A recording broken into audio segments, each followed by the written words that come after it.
Good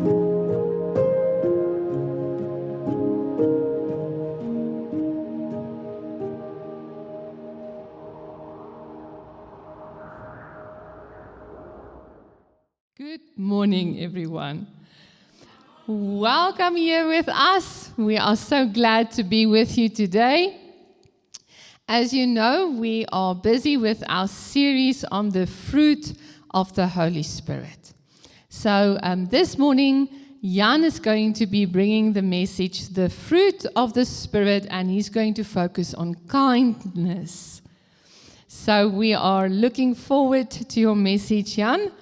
And we pray that the Lord will also use this in our lives. Be kind, not harsh. And then for the next few weeks, we will be focusing on the different fruit of the Spirit. Next week, Johannu Dier will join us again, and he will be sharing about, I think it's faithfulness. I must just make sure. But next week we will continue with a series on the fruit of the Spirit. So I want to invite you, please come and join us every Sunday as we dive deeper into the Word of God and understanding also the working of the Holy Spirit in our lives. I am going to pray for us, and then I will also give opportunity for tithes and offerings. So let us pray. Heavenly Father, Lord Jesus, Holy Spirit, Lord, we want to worship you this morning. Lord, thank you that you have walked this week with us and that you are teaching us, Lord. Thank you that you are sanctifying us also through the Holy Spirit and through your word in reminding us about how we should live. Lord, so I pray this morning, will you please come and reveal new things to us, Lord, in your word.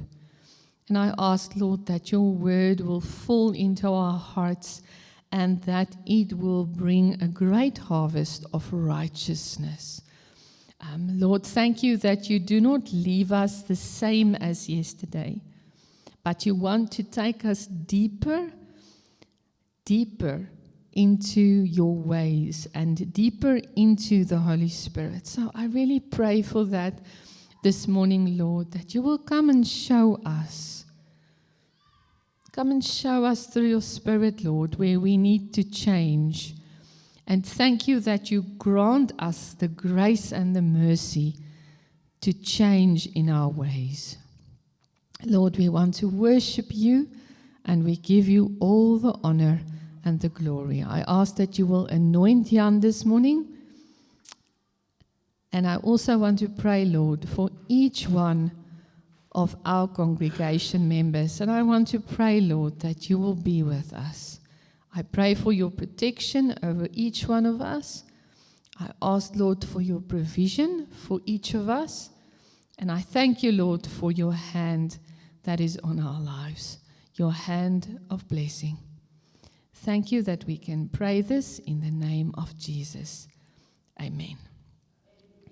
Amen. We invite you to take part in the worship and to also bring your tithes and offerings. We've got boxes here in front and also the account details on the screen. You are most welcome to also honor the Lord with your tithes and offerings. Amen. Good day everyone. Welcome in our gathering. We praise the Lord for being in our midst, and we trust Him that He will bless us today from out of His word. Let us pray, let us ask His blessing also. Heavenly Father, thank you for gathering us today.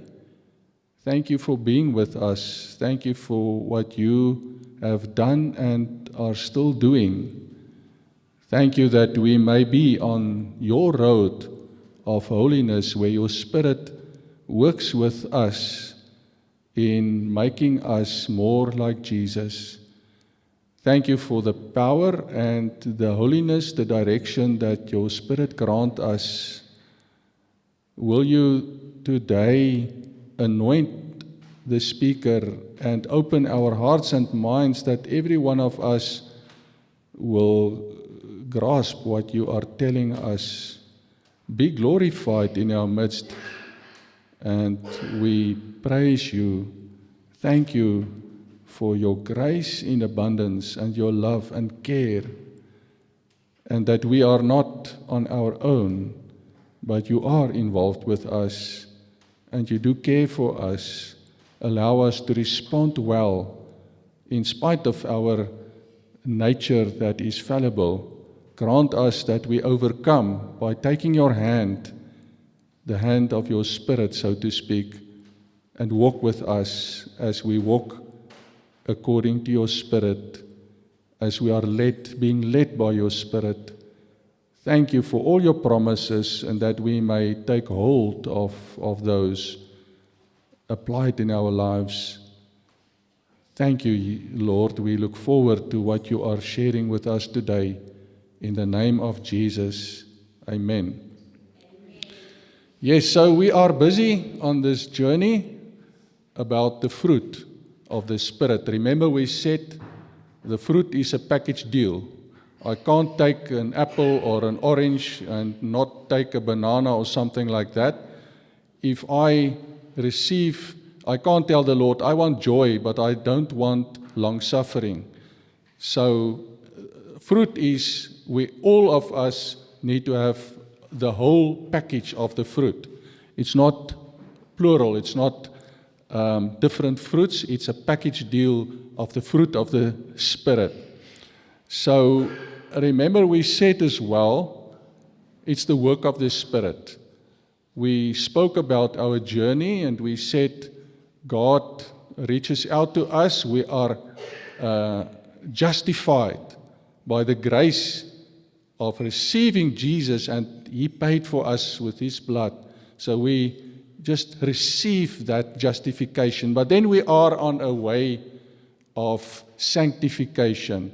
And we need to remain in Jesus, because remember, we also shared the scriptures that said in Hebrews 12:14, for example, without the sanctification, without which we would not see the Lord. So sanctification is part and parcel of our salvation. Also that text in Philippians that says salvation that we need to work out with fear and trembling. We said that is not justification, because that is a free gift in Christ Jesus. That is part of sanctification. It's our ongoing walk to remain in Jesus and to become more like Him. So fruit is about the character of Jesus, and that's part of our journey to remain in Jesus and to follow Him. Remember, we also had the series on following Jesus. So He grants us, we also said, the Spirit of God grants us the power, because out of our flesh we would fall short to do it. If we allow His Spirit, then we surrender to His Spirit to allow Him to grant us that power. Also that direction, if we walk, we're going in a certain direction, and that is a holy way. So the holiness, God through the Spirit will enable us. And that is where also both the gifts is more with the power of the Spirit, and the fruit more of the holiness and direction of the Spirit. So you can see how the gifts and the fruit also play in with our walk according to the Spirit. So when we surrender to the Spirit, we allow Him to grant us the abilities or gifts to serve in the body of Christ.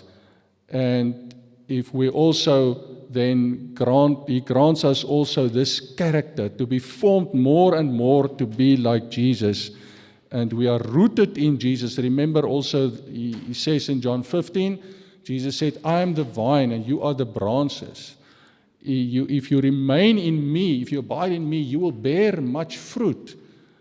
And then He speaks of the branches that are not bearing fruit.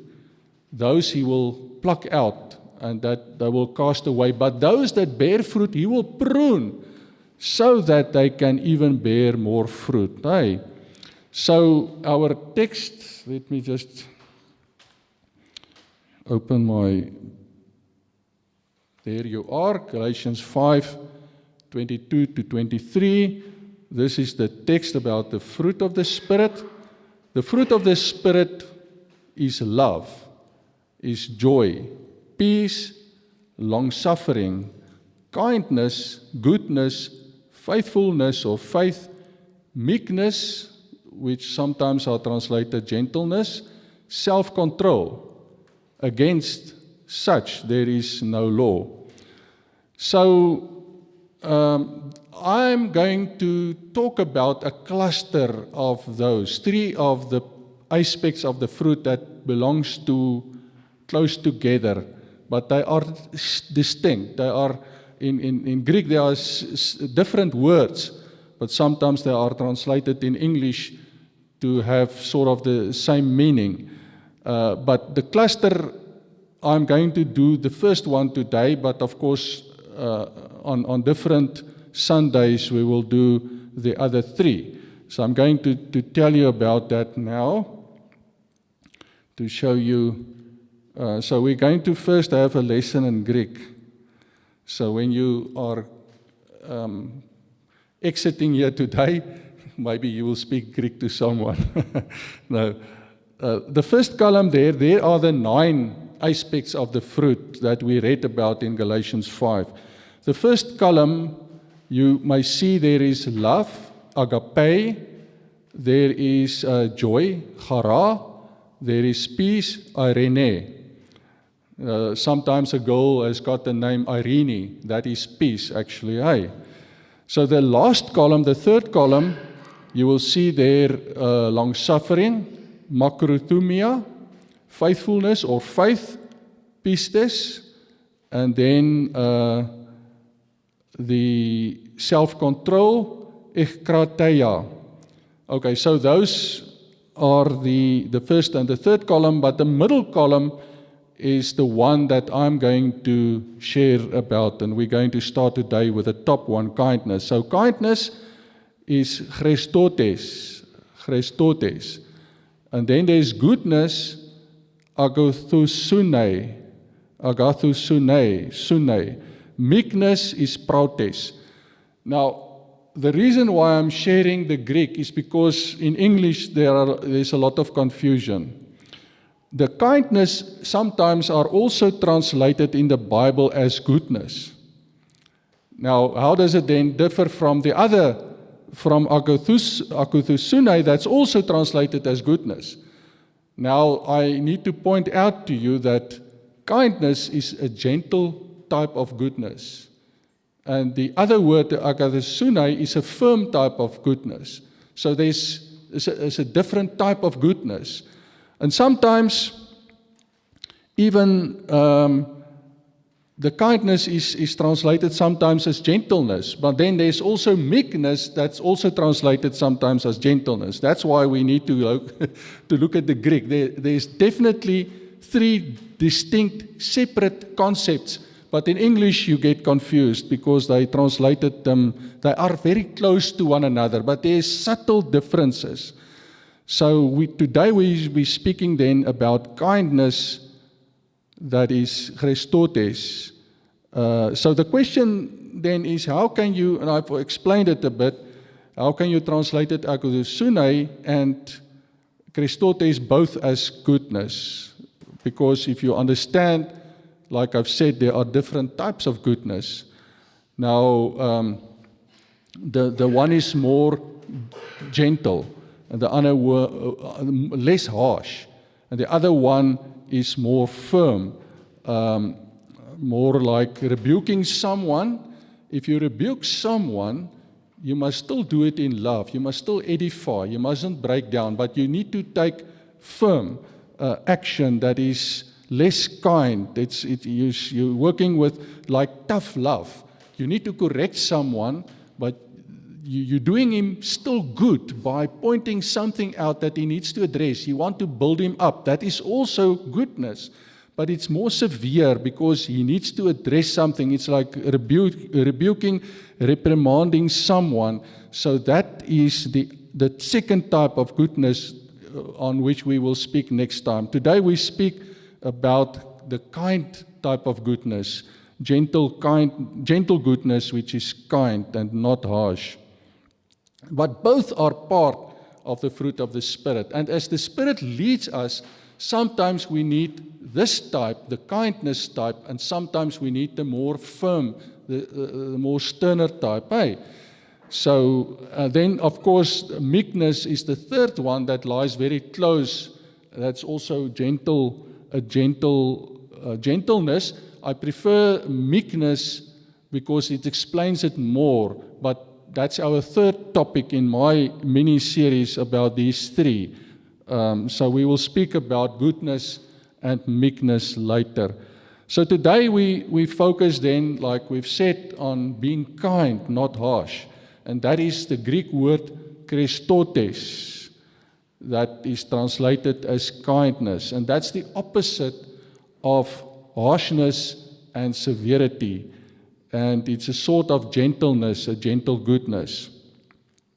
Now, let me show you then in the Bible also where we get the translation of goodness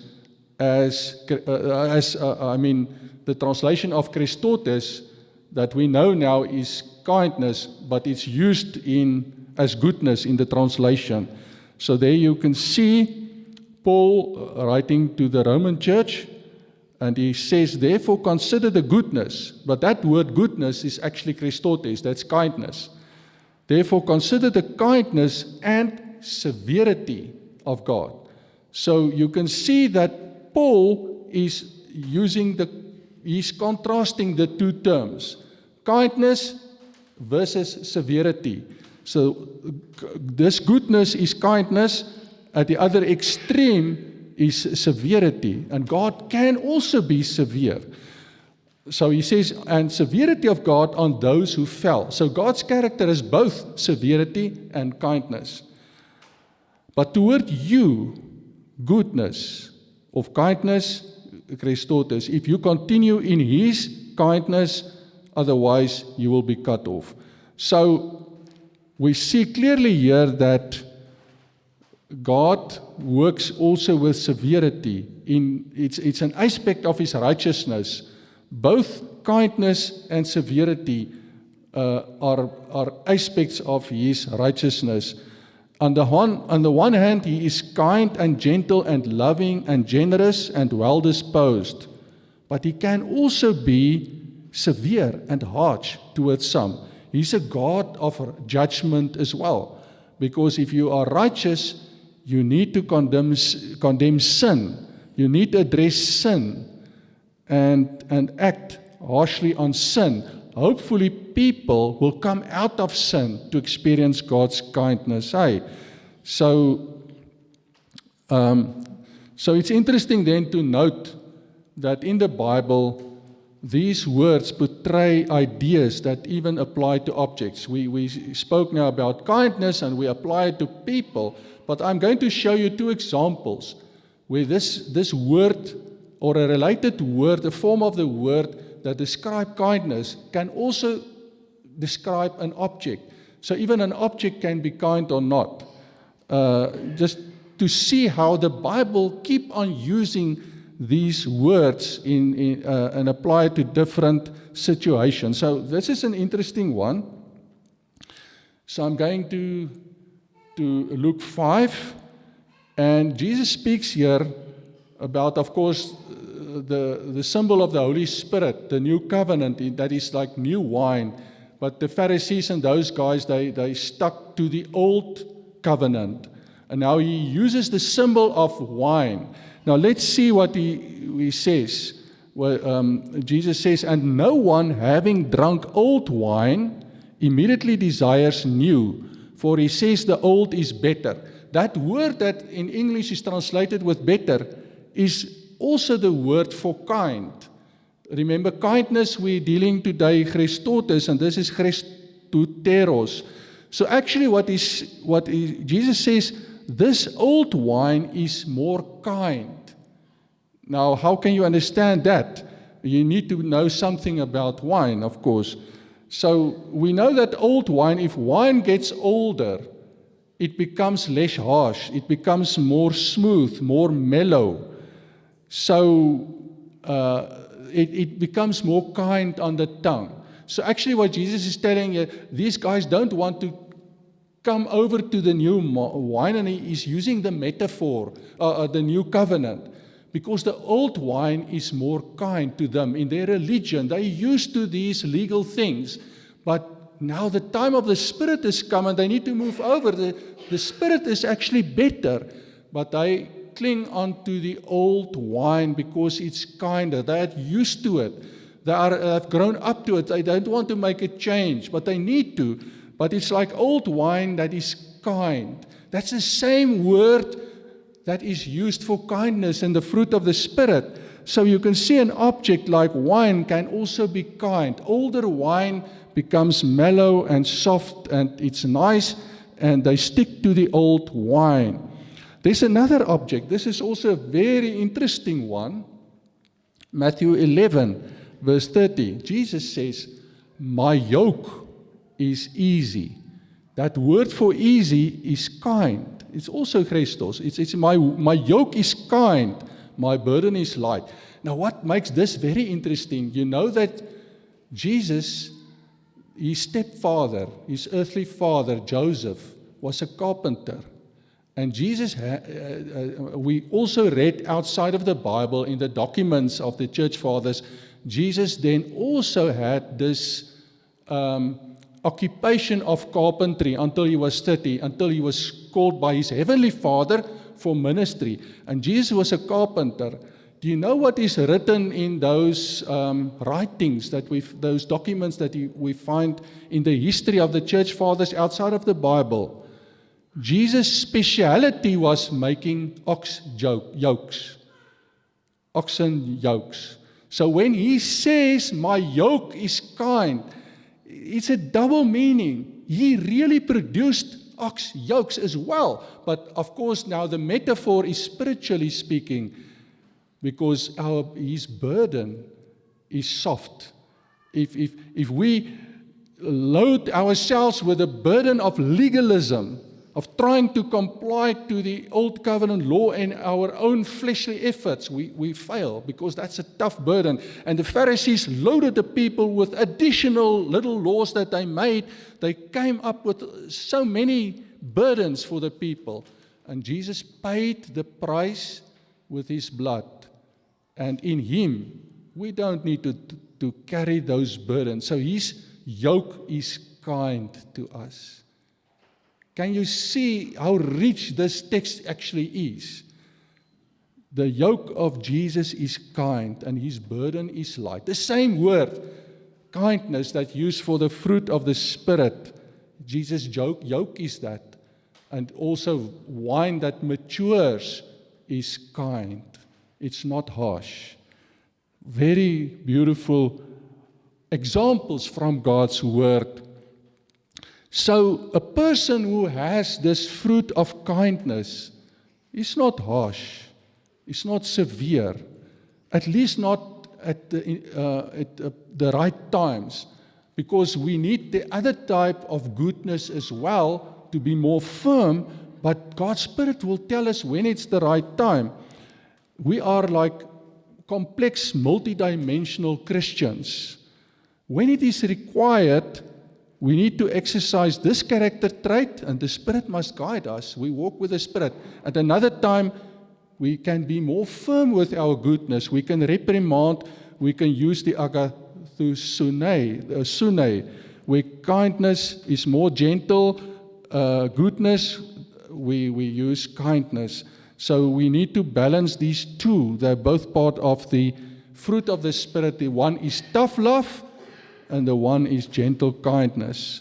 So the more confrontational type of goodness is the other one, the sterner type, the agathosune. And this one that we're talking today is kindness, Christotes. Okay, so let me give you an example where kindness may be needed. So maybe we are uncompromised as far as sin goes because we belong to God, we made a decision, we follow God, and we look maybe on our dress code to dress modestly, especially the ladies. And we don't want to be a temptation for others. But in dealing with people, we every day there are people from the world that we encounter, and sometimes maybe I've had it actually that it happened that we reaching out to prostitutes in the inner city. Then sometimes they are invited and they attend church, but they come as they are, maybe not properly clothed. Now we can see, okay, what am I going to do in this situation? But if you exercise the kindness, you're not going to confront them straight up, hey, change your dress code. No, we want to reach them. So we're going to work in love with truth, in more kindness up front. Hey, the Spirit will lead us to be more kind in a situation like that. This is just maybe an example. But there are many practical examples that will require us to be more kind and less harsh if we deal with people. So let's go to John 13. Now, the fruit of the Spirit draws people to Christ. Now, of course, if we have got gifts, like there's power healings and things that show God's power, God ministers with our gifts to other people. And we said, but the fruit is for ourselves to become more like Jesus in character. But the fruit is also drawing people nearer, because look what Jesus said. By this will all men know that you are my disciples, if you have love for one another. Love is fruit. So if we exercise fruit, like love, and love that can manifest in kindness, that's a form of love, we will draw people. If we among ourselves exercise this fruit of kindness, love, and whatever part of the fruit, people will see that we are following Jesus and they will be drawn to Him. So that's a way in which we may minister to others outside. Hey? So we show kindness in bearing fruit, in our living in Christ and surrendering to the Spirit. But we know that the world may persecute us. The Bible says everyone that wants to live a fruitful life will be persecuted. So what now? Can we be kind also if circumstances are harsh to us? That is the thing. We need to be bearing the fruit in all circumstances. Look what is written here in Luke 6. Jesus says, but love your enemies. Do good and lend hope, hoping for nothing in return, and your reward will be great, and you will be sons of the Most High, for He is Christos, He is kind. God is kind to the unthankful and the evil.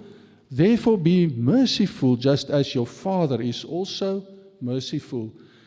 So even if it's tough for us, even if people are severe against us, we need still to be kind. And that is when the fruit really blossom. The fruit tree can blossom and we can bear fruit even if the season is harsh towards us. So we need to extend our kindness to others even amidst animosity and people getting mad at us and don't treat us well. Because why? James 1:17 says, God sends every good gift, every perfect gift He sends from above, and it comes down from the Father of lights, with whom there is no variation or shadow of turning. God allows His goodness, His kindness to rain down, like there is a crop on the land, of corn, of wheat or corn, a good crop, but there's also weeds, bad things. And God says He allows all of that until harvest time. So every plant on the land experiences the goodness, the rain of God. So we as well, God allow, and He asks from us as well to keep on being salt and light, to keep on reaching out, to be kind to others, because He does that. He sends His good gifts to everyone. Bad people can still have good gifts from God, but not everyone can exercise good fruit. Remember the 2 trees last time that we spoke about 2 weeks ago. So there was this situation in Rome, the Church of Rome, and Paul wrote a letter to the Romans. And he wrote to Romans that were apostate Jews. There were apostate Jews in Rome. There were also, of course, Christians that came from a Jewish background. So let me just be clear. But the apostate Jews were normally mad at Jews who became Christians. They persecuted them. They were harsh towards them. So Paul is going to talk about this because these Jews, the apostate Jews, they didn't recognize Jesus as the Messiah, and they acted harshly against fellow Jews that became Christian. And then we read what Paul writes about them here in Romans 3. And he uses the same word, Christotes. It's translated as good, but it means kindness. So let's look at this letter of Paul to the Romans. Romans 3:12-18, Paul speaks here about the apostate Jews. They have all turned aside. They have together become unprofitable. There is none who does good, but that is actually Christotes. There's none who does kindness, the fruit of the Spirit, because they haven't got the fruit of the Spirit. They can't act kindly because they have got their old covenant legal system. Now Paul says, no, not one is kind. No one is kind among these Jews in Rome, these apostate Jews, not the Christian Jews. Their throat is an open tomb. With their tongues they have practiced deceit. The poison of asps is under their lips, whose mouth is full of cursing and bitterness. Their feet are swift to shed blood. Destruction and misery are in their ways, and the way of peace they have not known. There is no fear of God before their eyes. Ironically, they think they serve God because they've got the old covenant, but they didn't come to Jesus. They didn't accept God's new covenant. They were religious, but they were not having God's Spirit. So they were apostate, wicked, ungodly Jews. Now you can see how Paul is dealing now with the other type of goodness, the more stern, firm type of goodness, not the kind type that we spoke about. So look how he describes them. In truth, in reality, that is who they are. Their throat is an open tomb. They are severe. They practice deceit, poison under their lips, because they are persecuting the Christians, the Christian Jews. So there is no kindness. There's none who does kindness, the fruit of the Spirit, Christotes. So they have the law, but the law doesn't help them because they don't even follow the law. They have the law, but they don't exercise the law. If they were following the law, they would have served God. They would have been kind as well. But now their hearts are without change, without the Holy Spirit. They stuck to the old wine. For them it's better. But the new wine is the life of the Spirit.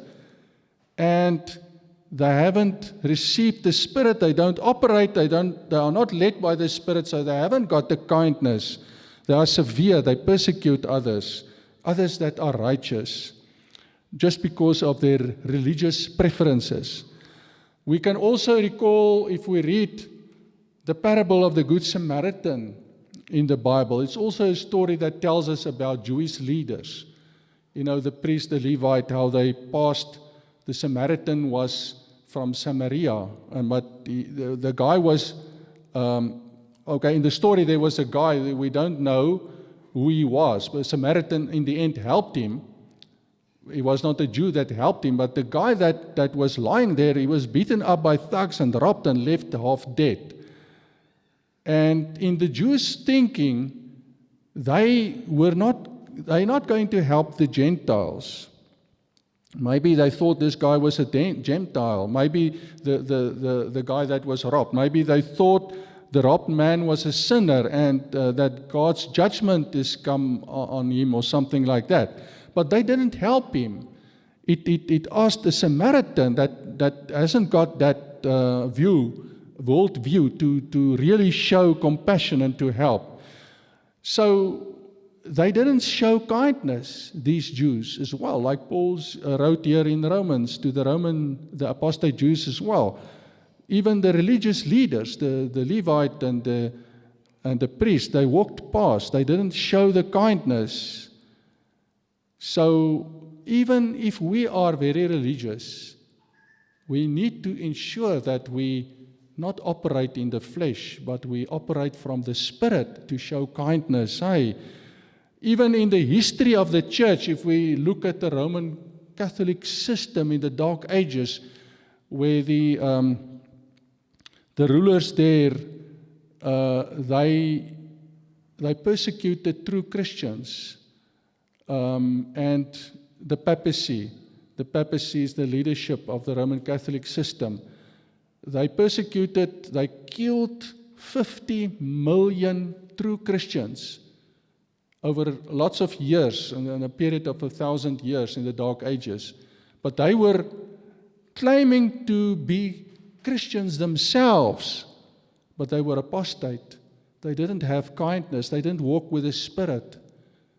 So that shows us that we need to always ensure that we're not busy operating a religious system from our flesh, that we surrender to God, that we walk in the Spirit, that the Spirit operates through us, because He will show kindness as a fruit, as part of the fruit package that we all have. Today we're just speaking and emphasizing kindness, not being harsh. So we need God's Spirit to help us to bear fruit. A legal religion doesn't help, because we battle to adhere to those rules from our flesh. But we can, with God's help, the leading He grants us through the Spirit. So the fruit of the Spirit of kindness, Christotes, is a deep, active grace. That means a sweet, useful, and a tender way of treating other people. Coming from God's heart. He gives us a changed heart. He takes our heart of stone out, put a heart of flesh, where He operates through kindness, not harshness. So true biblical kindness is not just a polite smile. It's not just being friendly or outward action. It's changing us from within, and we live from the power of God. So let's understand kindness, this Christotes. It's more than just being nice. It means the heart that is soft and gentle, not hard. It's useful and helpful to help others. It's not weak. There's one of the others is called meekness, and we normally say weakness is not meekness, and I will explain why when we get there. But even this, kindness, is not weakness, because there's power in God's Spirit. If we allow Him, that's in power. It's not weakness, it's strong. And remember, Jesus showed kindness on the cross. That was not weak. To go through that harsh treatment, to be killed, to rise from the dead, that was God's power showing us strength to love people, even people that don't deserve it. That's a daily choice. It's not happening automatically, like we have illustrated when we walk in the Spirit, step by step. We take steps. Each step is a choice. God grants us, we need to surrender and submit to Him. The Holy Spirit allows us to take each step, every choice to make correctly. We can stumble, we can go off track. We need to cling, we need to abide in the vine, we need to remain in Christ, we need to walk in the Spirit. So what is the basis and the root and the foundation of having this kind of spirit? To show kindness and goodness and meekness. Remember, we also have a spirit and a soul. We need to have God's Spirit dwelling in our spirit. We need to have a born-again spirit from God, a new heart. So, but the three things that we can consider, three things that is in the line of our what we need to choose, what we need to do. The first one is we need to think of our attitude towards God. How do we think about God? The second thing is we need to think about other people. How do we regard other people? What is our attitude towards other people? And the third thing is I need to think about myself. What must I do with myself? How must I view myself? These three things, to think about God, to think about others, to think of myself. If we do that correctly, we're going to allow this fruit to be shown in our lives. I'll explain now. So to have this kindness, this gentleness, this meekness parts of the fruit, these things grow out of our priorities, our attitudes, what attitudes we have deliberately chosen in our life. We need to choose. We need to make these choices, like choose life and not death. We need to choose. If we don't choose, it's not going to automatically just occur, just to happen. So it needs to come out of ourselves, our worldview, our decisions, our beings. This is like seeds that are being sown. The seeds of this fruit, good fruit, needs to have these good seeds, these good choices that we make.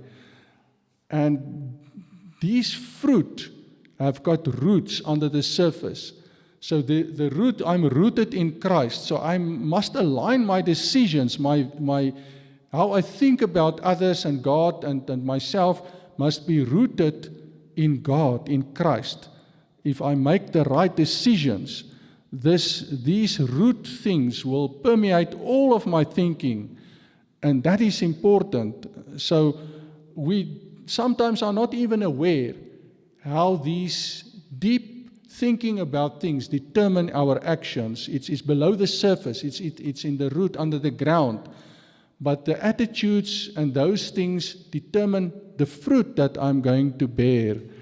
Because I need to be rooted in Christ, I need to think correctly the way that His character shows us. So what do I need to set about these three choices that I mentioned? So that kindness, goodness, and meekness can be the result of the fruit that God's Spirit bears in me. So first, how do I think about God? What are my convictions about God? I must also realize God is good. His dealings are good for me. Sometimes it doesn't feel like that. Sometimes I go through pain or difficult circumstances.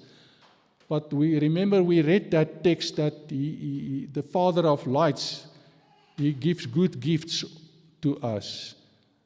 Romans 8:28, He allows all things to work for the good, for those that love Him. We must believe that, even if it's tough, if the ride gets tough, the going gets tough, we still need to believe that God's dealings are good for me. Maybe I don't agree. Maybe it's harsh. Remember, Jesus says, if I bear fruit, He's going to prune me. Pruning is not nice because you are cut. Sometimes there's pain. Sometimes there are unbearable circumstances. I need to realize that Jesus says, Psalm 23, if I go, David said, The Lord is my shepherd, but even if I go through a valley of death, He is still with us. He's still with me.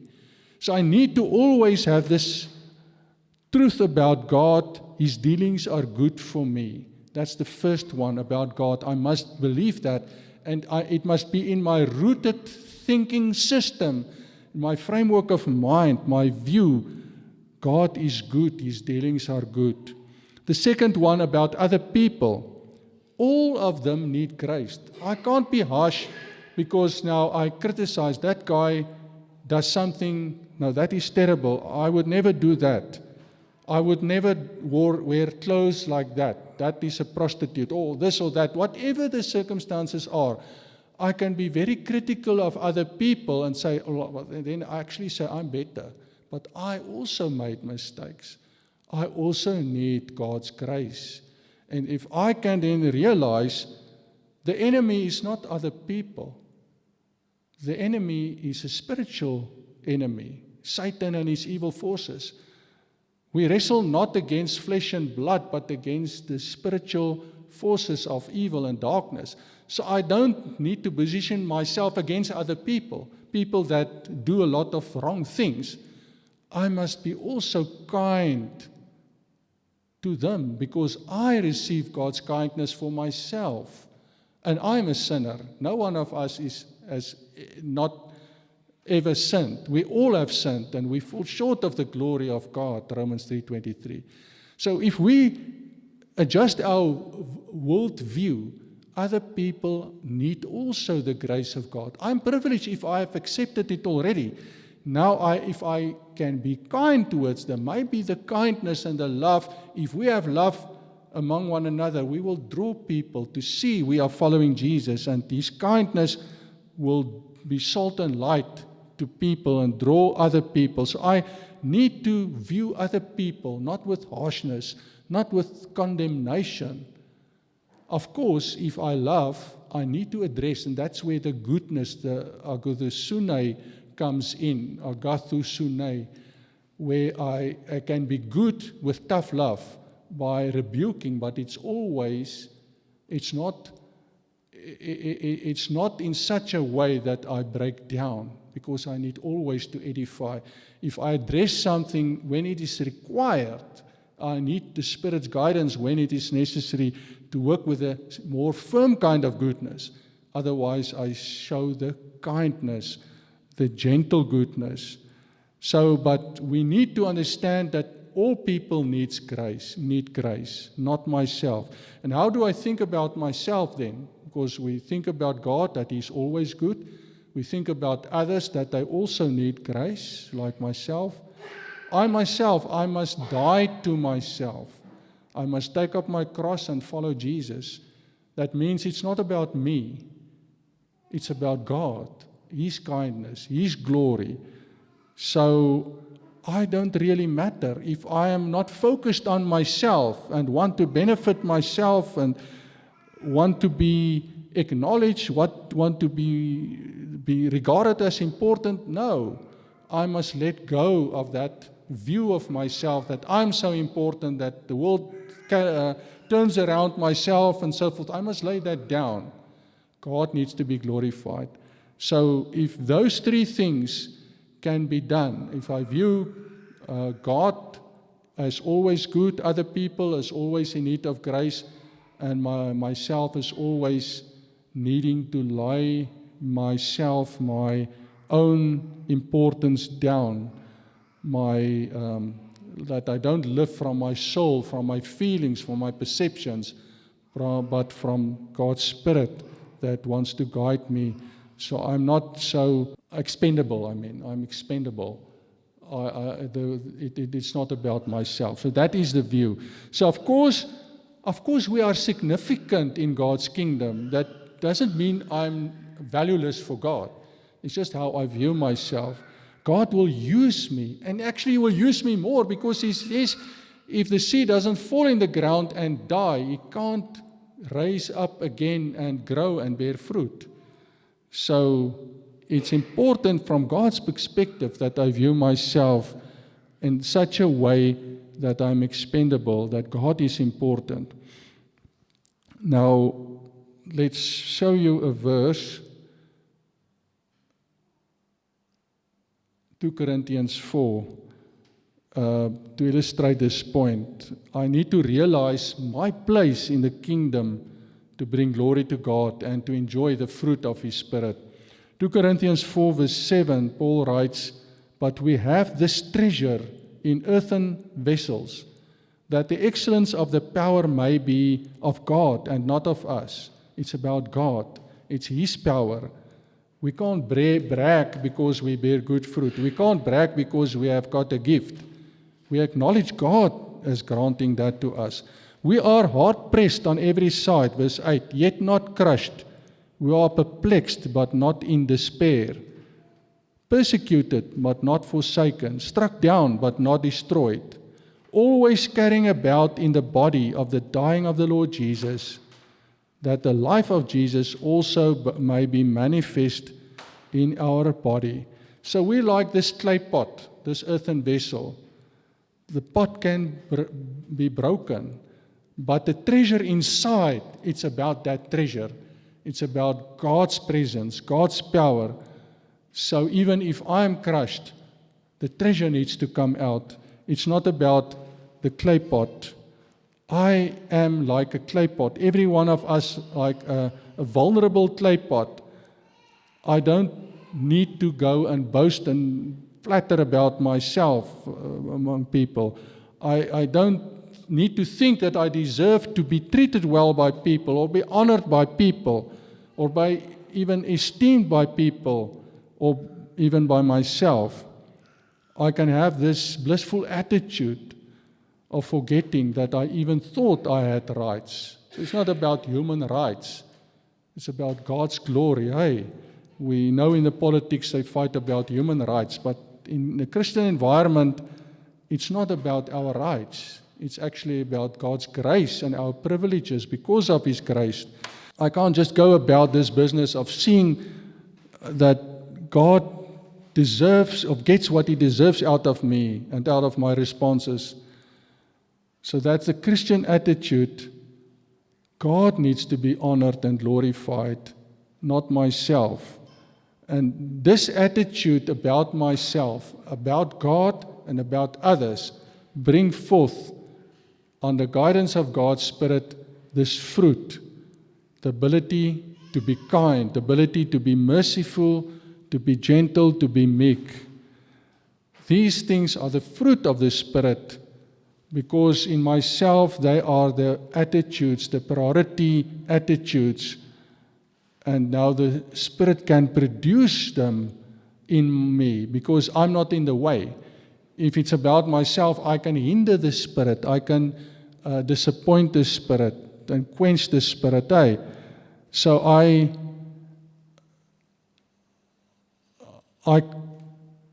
can't really have a death to self. I can't die to myself out of my flesh. I need also the Spirit.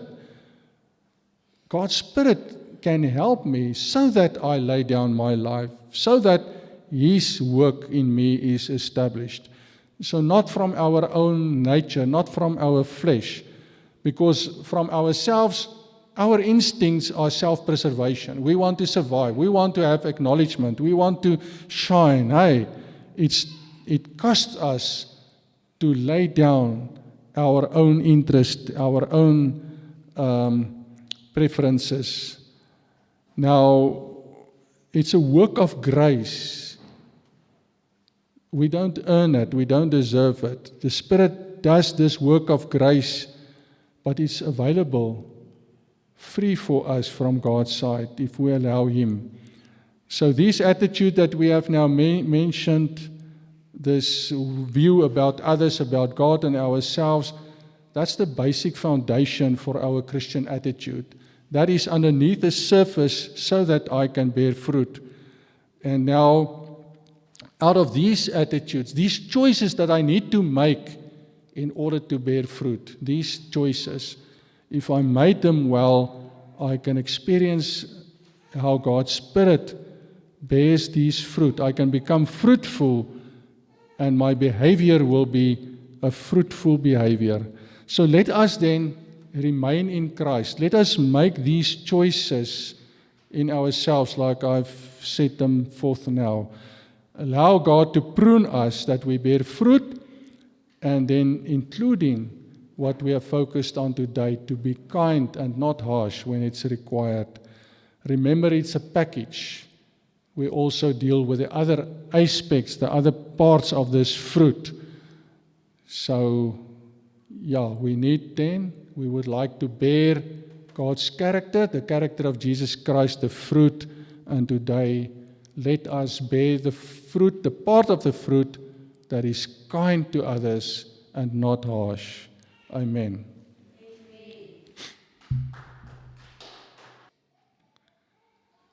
Heavenly Father, we thank you that we could have heard from your word the fruit of kindness and how we see it also used in the Bible, kindness, even objects being kind. Thank you for the message. Help us to make the right choices in viewing you and viewing others, viewing ourselves in such a way that we bear good fruit, that we are kind towards others. Thank you for this. I want to bless the church now from your word. Root yourselves deeply in Christ, that your lives may bear the fruit of God's Spirit. May God the Father cultivate your lives. May Jesus Christ prune you to bear more fruit. May the Holy Spirit produce in you kindness, that is a gentle goodness removed from all harshness. Go in peace to love and serve the Lord. Amen.